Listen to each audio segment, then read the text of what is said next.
You're now watching two old farts making noises. Welcome to Canadian Art Today with your host, Paul Constable.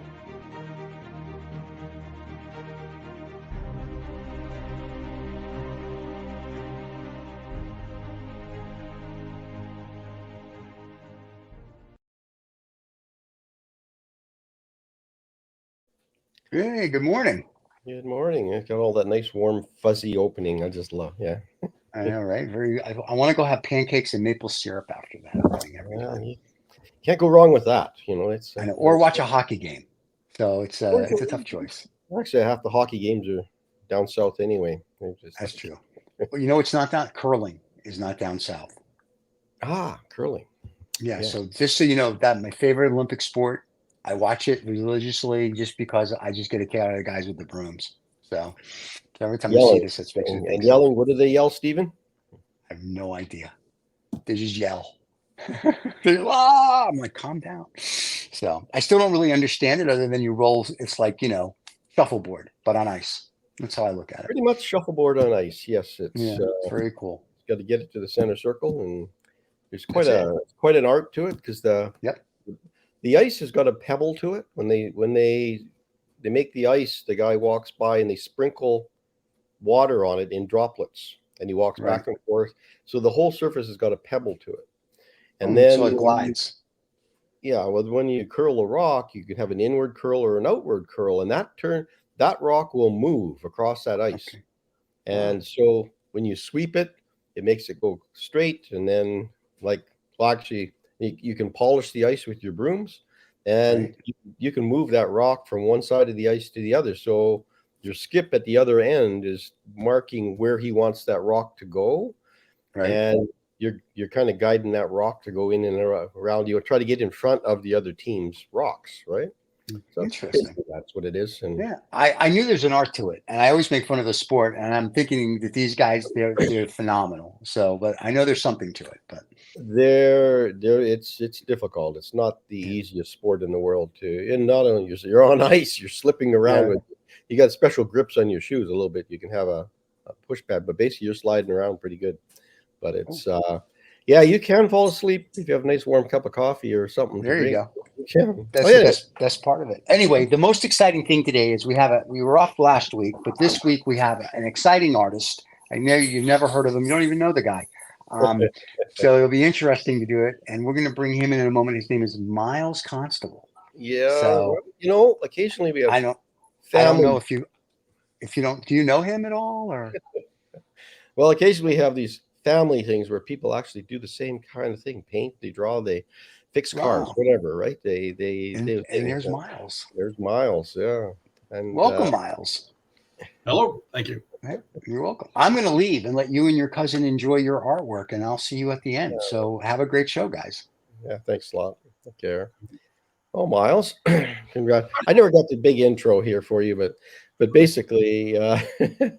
Over the years, I've kind of watched you, I guess, start your art career. I guess that's what it is, because you had a career in environmental sciences, I guess, a little bit. You worked for the government and water resources, and did a kind of bang up job on as much as you can say about that, and monitoring what's going on in our environment. And I guess I'm somewhat of a bit of an environmentalist in my own way, and make my gestures and pokes to be aware of things. But I think today we're going to actually talk about what you're doing with a paintbrush, palette knife, and different thing in your career. So what made you take up the brush and the palette knife? Like where did that start from? Well, it was one of the things that I was planning, looking at an eventual retirement from the government. And they gave us a lot of, advice on, you can't just retire, pull the plug and sit there in your chair, because it won't last very long. Yeah. So I'd always been interested in art.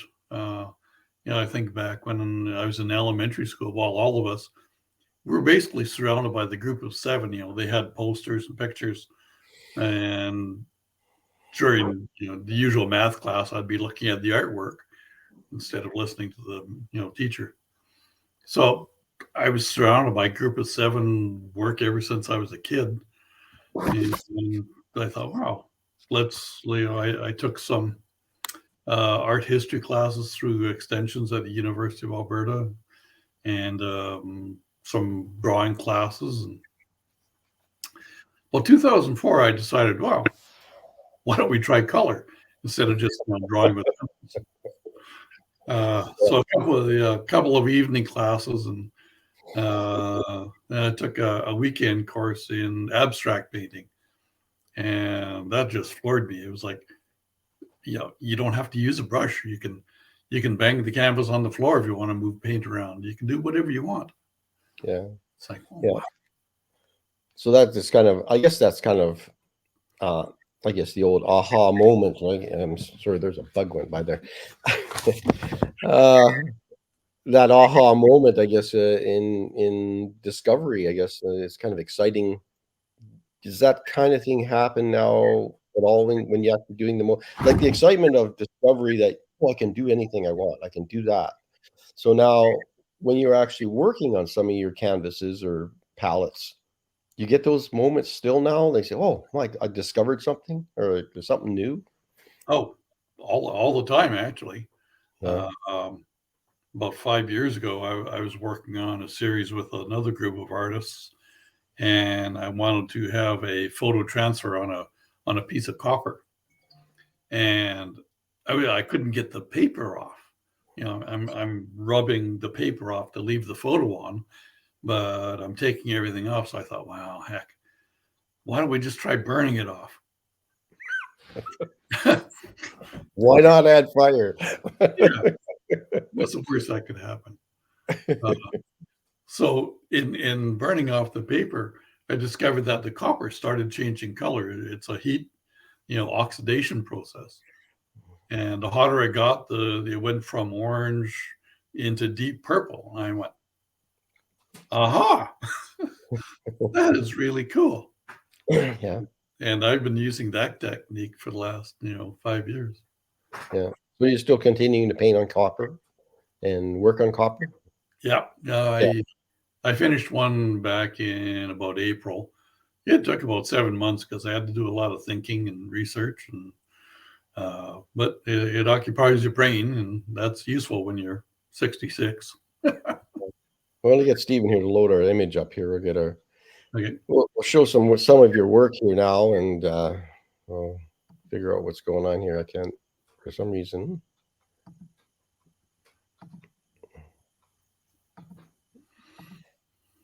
Oh, yeah. There we go. Here's our intro.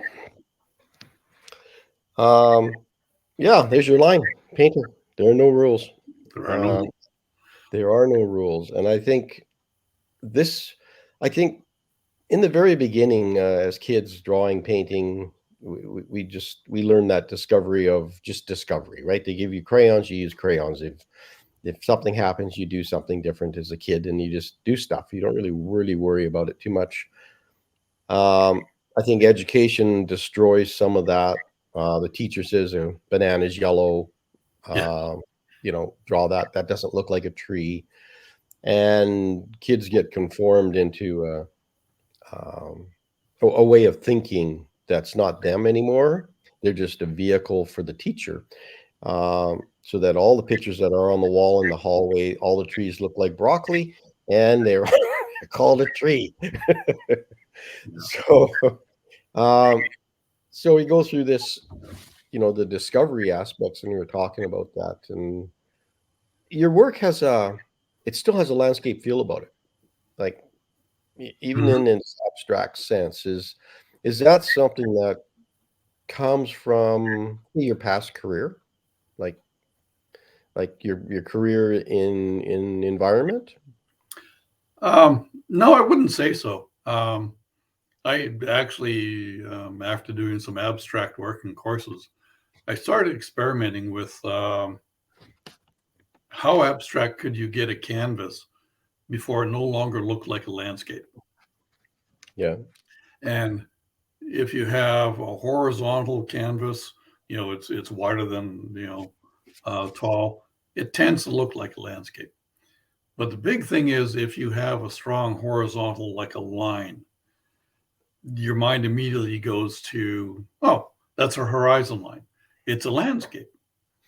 I generated some very abstract pieces, and as long as you had a strong horizontal element in it, it looks like a landscape. Because humans look at landscapes basically almost every day of their lives. So this piece here that you can see, there's a strong horizontal element there, despite the fact I've dripped paint from the top down to the bottom. So I realized, it's looking like a landscape, and I gave it a title, the Far Shore. Yeah. So titles do tend to lead people in their mindset, I guess, a little bit too, because they say, oh, what did he call it? Painting number 1. It's like, Yeah. and the number series that people go through, or but yours I've watched over the years, and I guess, and I sound like an old guy here, but and I guess your development has been amazing. Like I really like your work. Your work has really come along a long way, because you're starting in the very beginning again, and of discovery. And then, like you said, if you create that, there are no rules, and you try to follow that mantra, like there are no rules, and you get caught up in doing the painting, and you're all of a sudden conform to rules, and you say, no, stop this, stop the rules. Now I have to go and break the rules, right? But you need to know what the rules are to break them. Is that not a little bit? Yeah, absolutely. I was been thinking about this interview, and it occurred to me that art is one of the careers that people who retire decide to be an artist. Very few people ever retire and decide to be an environmental toxicologist or an accountant. So Well, they get onto councils and boards and volunteering and doing a lot of those types of things, I guess. And the actual looking at another career, which is completely opposite to what they did probably initially, right? Whether you're accounting or fixing cars, whatever, right? Whatever your vocation was before. I just find there is I guess I'll call it a deluge of people coming out after their work.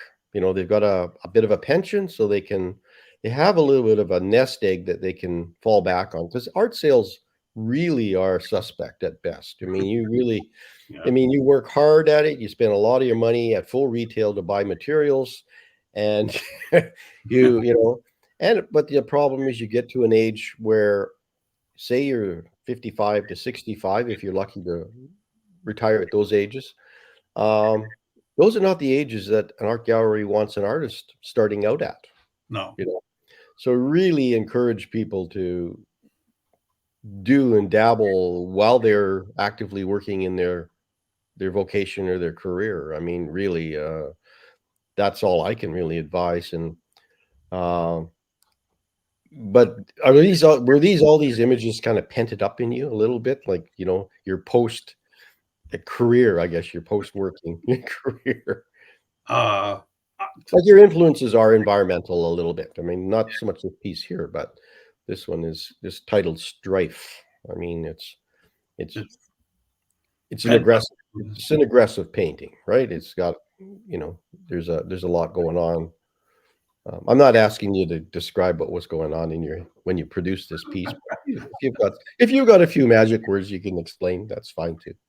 I don't think that it necessarily pent up, but I try to make something out of it. Like this painting, I decided, well, let's see what I can do with red, yellow, and blue, the primaries. And I put some layers of using a palette knife with red, yellow, and blue, and it was pretty boring. And so, I started layering it with some reds and whites and all that. And it still wasn't grabbing my, it didn't please me.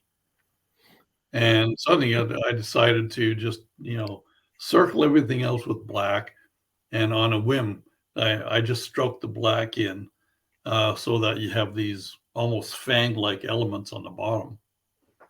But a lot of that is sort of done on a spur of the moment. I look at it and go, wow, that's not what I want. Yeah. So if I had tried to plan that painting when I started, I wouldn't have ended up there anyways. Yeah. Excuse me. And then I usually apply, a title afterwards. I look at it and it's like, well, all these kind of violent fang-like, elements on the bottom. It's red, it's black, it's very aggressive. Yeah. Do you think some of these things come through osmosis, like a show or TV that you were watching or the news, or does that do you think filter into some of your work a little bit? Oh, very much so. Yes. I don't know what I was watching before I did this one. But certainly it may not be the same day as you watch a fire in Kelowna or whatever, but I've used images that I've taken on, like off the television, and I'm working up sort of like a forest fire mini series. I've done 4 or 5 of them. Yeah. And it's this visceral view of, a forest fire marching down a hillside towards Kelowna. And you go, wow, that's a powerful image. Yeah, So I stop the TV, back it up, take a picture of it just so I have some ability to remember what it looked like. Yeah. Yeah. Yeah, it's not the kind of thing you want to plein air paint when you're in the middle of a fire. Yeah, you got it when there's flames on the edge of your canvas. You're close. Yeah. No, it does have very much that big red sky and that those trees that have been burnt in the foreground. It can have a lot of that connotation. And now that we talked just a little bit about that, people can sort of see it. It's actually quite very literal. Really, this piece is, you think it's abstract, but really it's got a literal, there's a storyline that goes with this piece of work, right? And I think, is that not true? Like each piece has a story, like in your work that you do a little bit, or maybe not so illustrative, but my work isn't really illustrative, but certainly I can look at it and go, oh yeah. I did one painting in a very abstract floral series.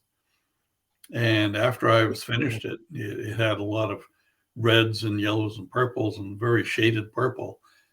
And it reminded me of our grandmother's side yard with peonies and roses. yeah. And so I wasn't intending to do that painting, but I look at it and I go, oh. So, I just titled it The Side Yard. Yeah. No, I understand that completely.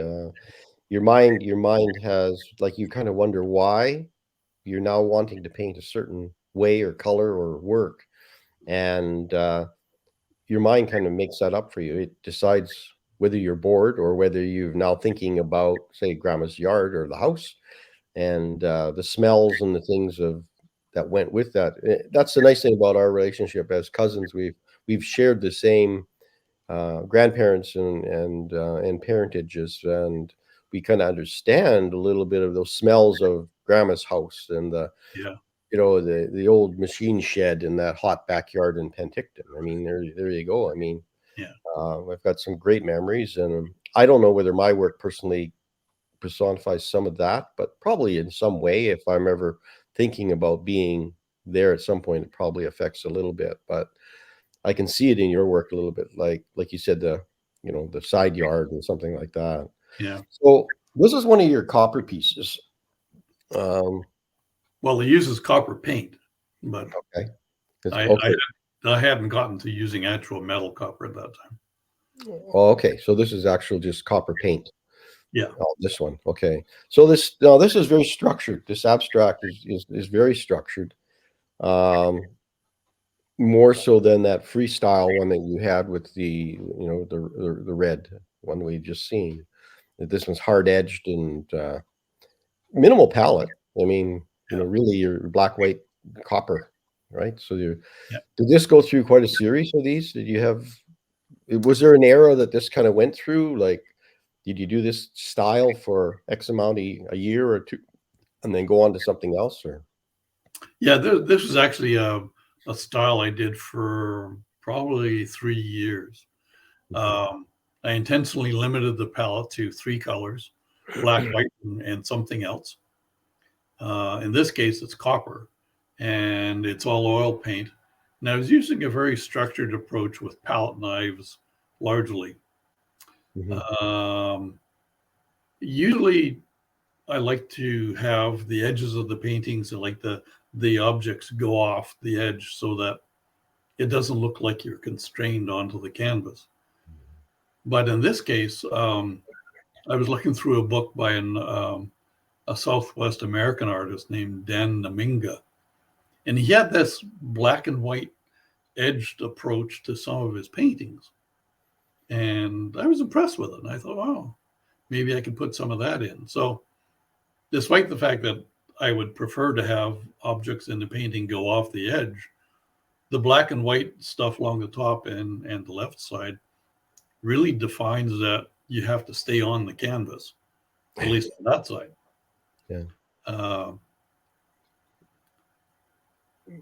No, it still has it just, there's unique textures to it. I mean, you're looking at structures here, which are strokes of white, black, and then you see Kandinsky kinds of things happening, the little tilted lines running at 45 degrees cutting through the black, and then the tearing, the brush marks that are coming down off the image, the black image on the right. So there's, and the checkerboard thing happening in the top. So there's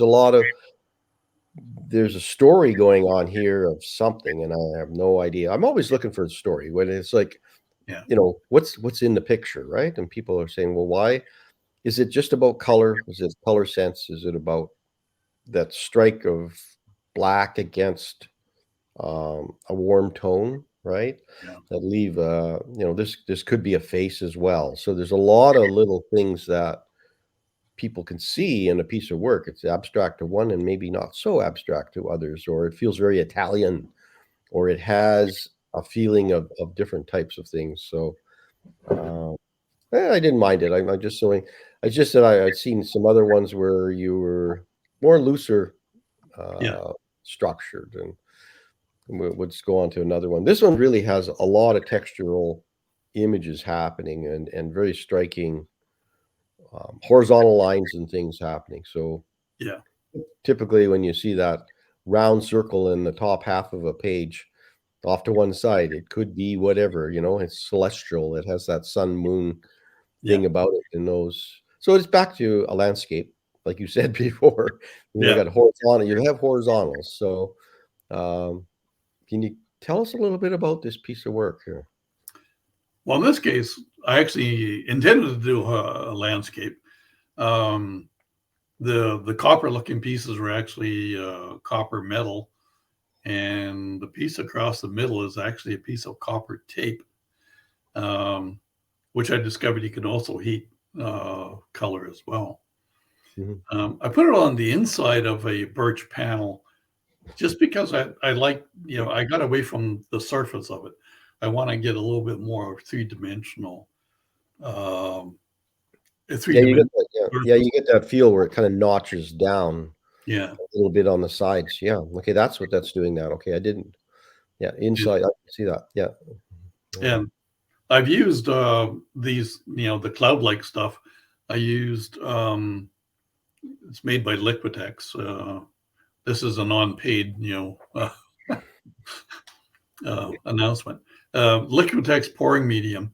I use like a squirt bottle of basically pouring medium. And if you let it set, then I can spray paint it, and you'll get a three-dimensional look to it. Right. Yeah, you can see that soft edge that just rolls up and over. It has a very cloud-like feeling. In this piece here, you could have that feeling. No, it's a different kind of textural thing, and I think it's experimental. It's different than just painting a hard edge on a piece of work. It's nice to work. How long does it take for it to dry? You got to have some patience to wait for it to dry, and then you can. The medium will take about 24 hours to be really firm. you can sort of work with it as it's starting to dry and firm up, and you can do different things with it. But after a certain point, you just end up messing it up. So after about an hour, you just have to let it sit for a day. Yeah, no, I can see you got to have some patience to go with it. Maybe have 3 or 4 on the go, and you don't you can move on from them, because it's sort of like a watercolor. You at a certain point you just have to leave it alone and move on, and then come back to it later on. So it's kind of a this one is I guess I just it's that strike of yellows golds harshly against the black. It's a hard thing to um for me anyway, personally, it's a hard thing to deal with. It's Yeah. so when you put it down there, it's there. I mean, there's a hard edge line. It's not softened at all. It's just, and if you put it in the wrong spot, is it too heavy on the bottom? Is it too thin? Is it too thick? So it becomes a I guess it's a risk factor, which is what you're taking. I mean, you're taking Yeah. when you glue that one down and you're working with it, it's there, right? It's now you have to work around it. So do you kind of do these pieces of work? I'll call it like stick building. You start in one corner, and at the end you've got your finished piece at the other end. So like, is that how these work, or do you work totality, like the whole page at the same time? How do you? I find because I'm working with multimedia that require different techniques to work with, I actually have to plan out what I'm going to do. I'm trying to remember just how I did this one. I think I did the top sort of the cloud layer first, because I'm using spray paints and a medium that takes a day to dry. And then I will mask that off, and I'll put in the copper, and the black has already been painted on. And I use it's a very shiny black. The very bottom copper piece, if you look closely, you can actually see that it's reflecting off of the bottom shelf of the panel. So I've been working with these for probably 5 or 6 years, and I've really learned that you have to kind of think about it, plan it. You know, I want a strong horizontal here. How am I going to do that? And the great thing is, because you're putting copper down, the spray painted edge doesn't have to be perfect, because the copper will cover it up and it'll be straight. Yeah. So do you do like a thumbnail of anything like this, like a pencil sketch before you start anything, or is it pretty much you just work directly on the panel as you feel at that moment? Both, actually. The more complex pieces, I do actually sit down and plan out. I have a sort of a small series of pieces in this style. It's symbolic of Norse mythology. In that case, I really have to sit down and think about it. And I did one for the goddess Freya, and you have to do research, and you say, well, do I want a sword, or do I want to, like, what do I want in here? And it took me about 7 months to actually work through it and complete the piece to my satisfaction.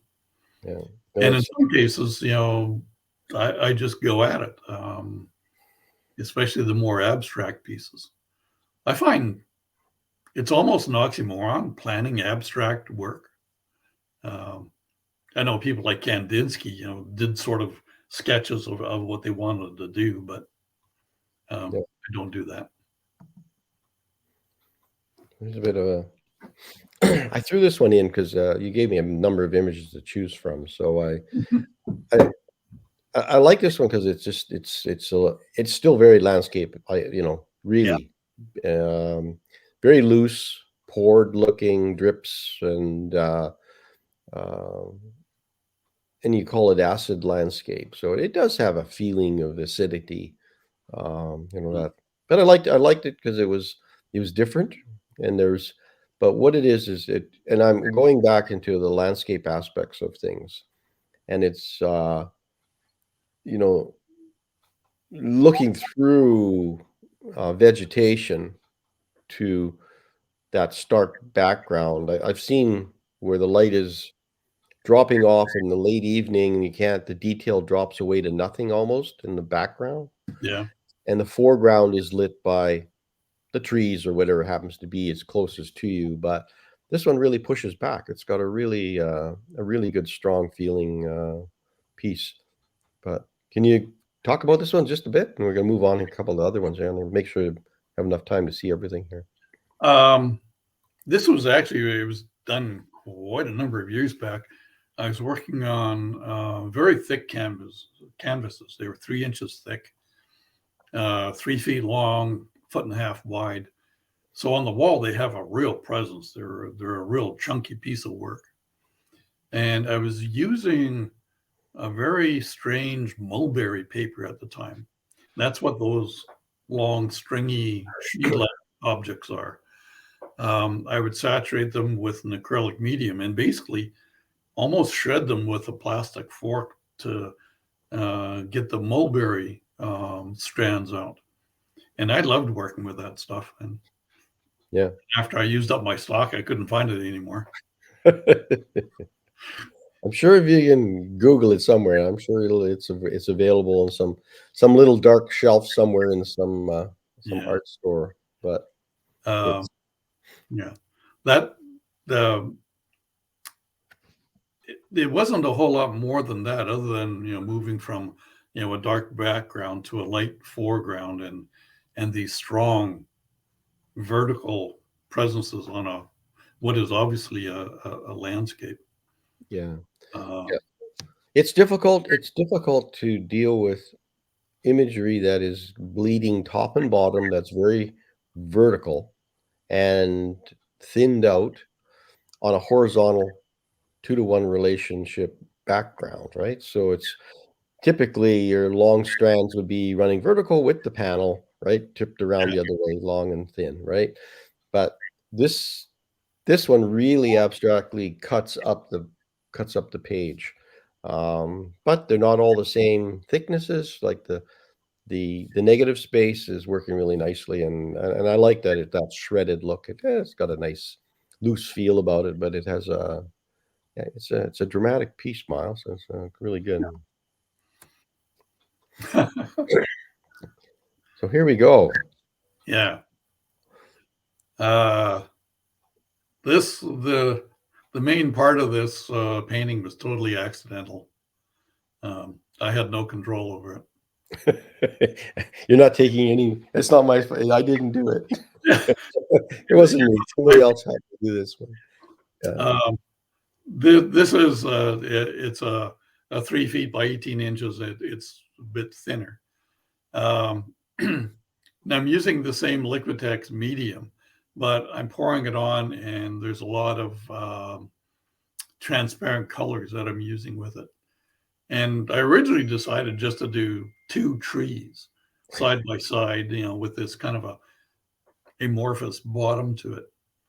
And I'd gotten this medium poured out, and they looked like trees. And I said, okay, well, fine. I'll come back tomorrow and see what happens. And the left-hand figure just slumped down into this. It looks like this singing diva with a big butt. And I'm going, well, arms up in the air. La, la, la, la. Yeah, it's like, what the hell? Totally accidental, because you just never know what's going to happen with some of this stuff. So was this drawing vertically standing up, or was it drawing laying down on a table? No, you have to dry them laying down, otherwise you'll have a puddle on the floor. Yeah. The butt would have been really big at the bottom, but it would be really well, that's really interesting. And then I had to come up with a title, so I called it Woolman Grove.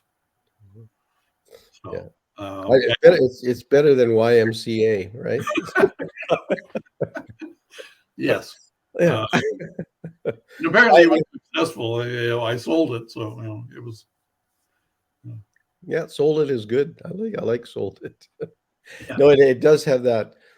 Yeah, it's funny. I saw figures in here almost immediately, and like I said, there's this, this dressed person in the left side there, and the arms outstretched, and it was just funny. But I knew they were supposedly be trees, but it's just saying it's nice that they take on other forms in life, and it's got that energy in the top of the page too as well. So there's that streaky stuff. It's not just gold back there. So there is a bit of energy. The grounded by that piece on the bottom that looks like a marble floor a little bit, but it kind of, from what I can tell, but it just has it actually feels like a diorama a little bit if you're thinking about what goes under the earth, right? So there's under the surface of the trees, where they are. So I can see and people could probably see lots of different things in it that they probably liked about it as well. Yeah. So we're just kind of going through your real abstract parts where you really start. Now we're going into some more definitive things that these are fire related things. A lot of us are dealing with that across the country, especially this year.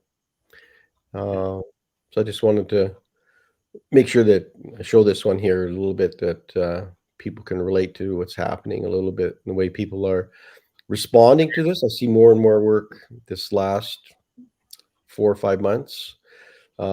People are responding to the fires and what they're doing and how they depict things. And so were these fires again poured medium as well and then painted? Actually these are all largely poured media. Though the background I started out spray painting. Yeah. And then everything else on top of that has been poured. Do you use do you use an aerosol can for spray painting? Yeah. It's again another product placement. I use Montana Gold spray paints. And I found they're nice and bright. You can blend with them, sort of push them back and forth until you get what you want. The silver in it, if you give it a light coating, it looks gray. So you can almost use it as a toned down or a slightly grayish white, unless you overspray it, in which it becomes a very silver. And this one is very, very, I guess, literal of a forest fire. So you really know what this one is. It's probably your style has changed. I've seen it move from fairly realistic or from abstract to fairly realistic, in some, especially some of your floral series that you work on. This is I guess I'll call it, this is a juicy piece, Well, it feels very sensuous. This one is it feels like you can go and pick those blossoms off of there, or leaves, or whatever they want to be, right? They're three-dimensional almost, right? With the medium and your sprayed background. So it has a very call this Judy's Bloom. So well, I had the name of Judy's Blooms because a friend of mine, Judy, bought it off of my easel. It was dry, but she said she wanted it before it went into a show that I had entered into. So I called it. I like that. Yeah. That's a nice thing when you have another. Was that an artist that purchased that? Yeah. So when you have an artist wanting a piece of your work as an artist, it's a great kudo to have. I mean, it's a privilege that when another artist that wants your work, like they're going to spend their money or trade or whatever they're going to do with it, they want a piece of your work, and they're really two different things. Like they're at two different levels, and it's you've reached something when that happens, right? When you've really touched them in some ways. So this one I like. It's got that really nice heavy blossom look about it. That the branch is bent over, and it's got a nice life form to it. It's not that strong, hard-edged feeling about it. Yet these are hard-edged pieces, but they're very sharp-edged, color on color. But it's got a nice. It's like frosting on a cinnamon bun. It just has this. I'm back to thinking about food again.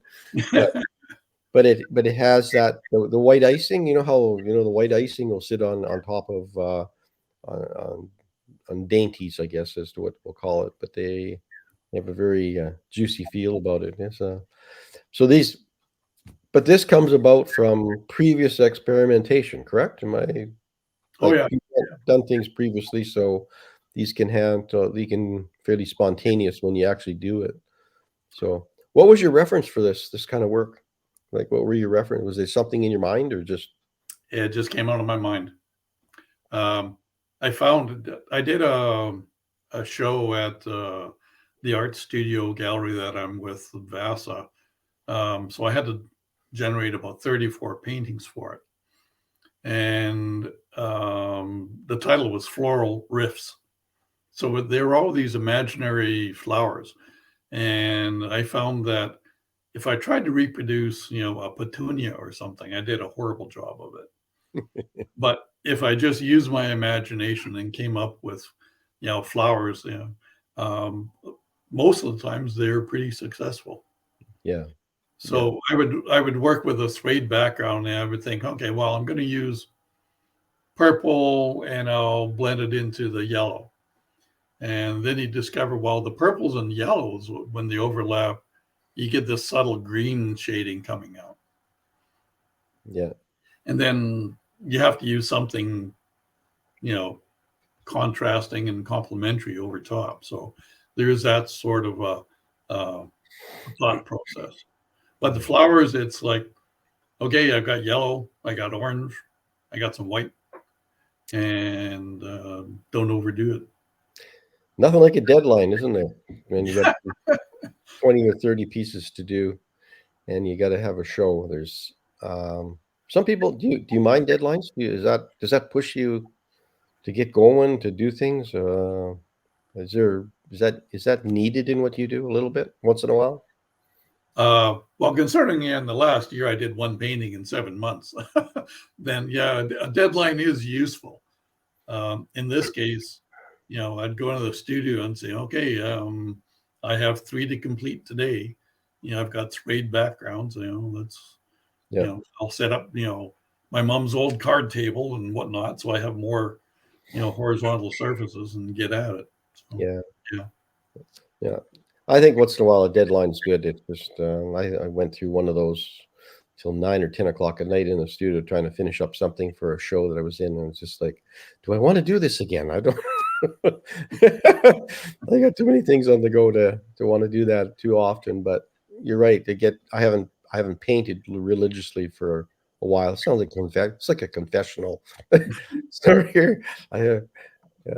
Anyway, it's another one Yeah. of your poured pieces as well. Again, right? So Yeah, this is from the same flower series. Yeah. I thought it was at some music festival. I thought it was. Well, that's a weird thing. I think this is either 30 or 36 inches. It's a big square piece. And there were 3 of them. And I intentionally did, a sunny meadow, an evening meadow, and one, in the morning. But everybody sees these little sprites dancing around on the bottom. And somebody mentioned that when I was first doing them. So I tried not to make them look sprite-like, but it apparently didn't work. Don't play with the formula. You know what? You just widen your whole market though. You doubled your market because people are going. You got the sprite people that like sprites, and you got people who like the meadow. So away you go, right? It's like it's a fun piece. It's actually I'm laughing, but it's not really funny.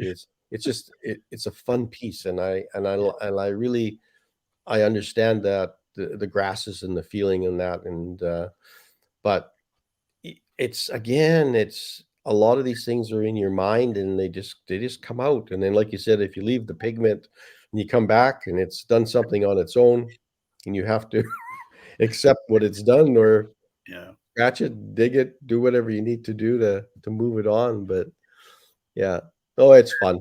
I really enjoy your work, Miles. It's taken on I guess it's that freedom aspect a little bit about when you so many people think abstract is structured, or it has to be dealing with I think I'm sorry, it needs to have structure of some sense to make sense a little bit. I think show that there is a thought process, that yes, it can be spontaneous, but the thought was done previously, Yeah. in some way.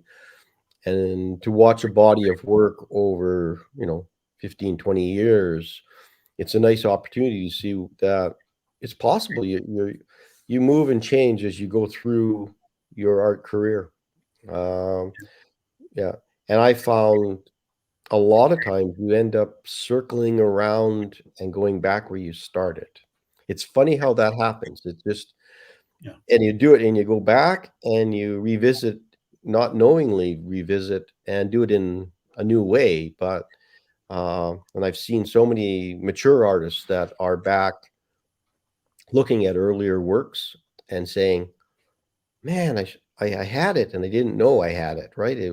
That was, I'm looking back there again, and I do it with my work too. And I say, well, am I going back there to do it that style? No, I'm not. But I remember what was going on previously. So did some of that happen with you a little bit? Did you kind of see what you did before, but do a new way of it? I'd have to say no. Right? Oh, Uh, you haven't painted long enough then. Yeah. um, I guess you can say there are aspects to the hard-edged abstracts. I did some of those with the copper and the black series. So there is, some aspects of, say, the hard edge abstract going back to some of those oils, like the copper one. So I'm using basically two different series. The one with these florals is very loose, very spontaneous, and the ones with the copper and the black panels is much more cerebral. I think about it and I plan it. So I'm getting my mind going in both ways, but in different directions. Yeah. Got our final slide here. This is your aqua series. I see Yeah. it's very aqua. Well, one of the artists in our studio said it was my Swedish series. You're Swedish. It was all blue and yellow. I don't see a lot of yellow in there, but I see a little spattering of yellow, but I feel very aquatic feeling. Yeah. And it is a calming piece as well. But no, I love I like what you're doing and where things are going a little bit with what you're doing. So it's great that you're able to come and really talk about too deep about stuff. So what do you see as a successful piece? Like, how would you see your work as being when it's successful in a painting? If I like it, I think it's successful. Okay. On a different plane, if you can sell to somebody, that's a success. Yeah. But it really comes down to if I like it. A lot of the paintings in this particular series I liked. Oil paints, I used blue, yellow, and white. That was it. Yeah. And Yeah. you can get greens out of that. Yeah. And I was using a lot of rubber spatulas that I could just move through the paint. And you get these little funny, swirly aquatic influences. Yeah, the rubber spatulas can do that. They can give you that thin line even, and they kind of sploosh out and different textures with it. Yeah. And I had a lot of fun with that series. They're currently mostly residing at my chiropractor's office. Is that a payment for chiropractic work? No, he's cheap. Well, we always have to find outlets for our work, and you've got to place them where you can place them, because you can only store them for just so long. Especially in their three-dimensional, and they're bulky, and you need a Quonset almost to start storing stuff. But well, thanks very much, Miles. I appreciate you talking here, and we'll have Stephen come back in here a little. There he is. Phenomenal stuff. It's very Thank bright and colorful. I like that. And I know nothing. I know enough about art to be dangerous. So when the professionals talk, I stay away. But no, it's beautiful and colorful and bright. It kind of makes you smile. So that's the nice part of it. That's good. Well, thanks for having me. Yeah, no, thank you for joining us. We appreciate it. I told you it was going to be painless. I mean, even though you're related, there's pain there. But other than that, it was totally painless. There you go. Well, So, we could be here. We could be here 3 hours from now, still chatting about stuff. So there you go. So we'll do that at the family reunion because people on our channel nod off at about the 50-minute mark. So they'll, it's time for them to get tucked in. So, so we will let you go. Paul, it was a great show as always. We will see everybody next Thursday. Yep.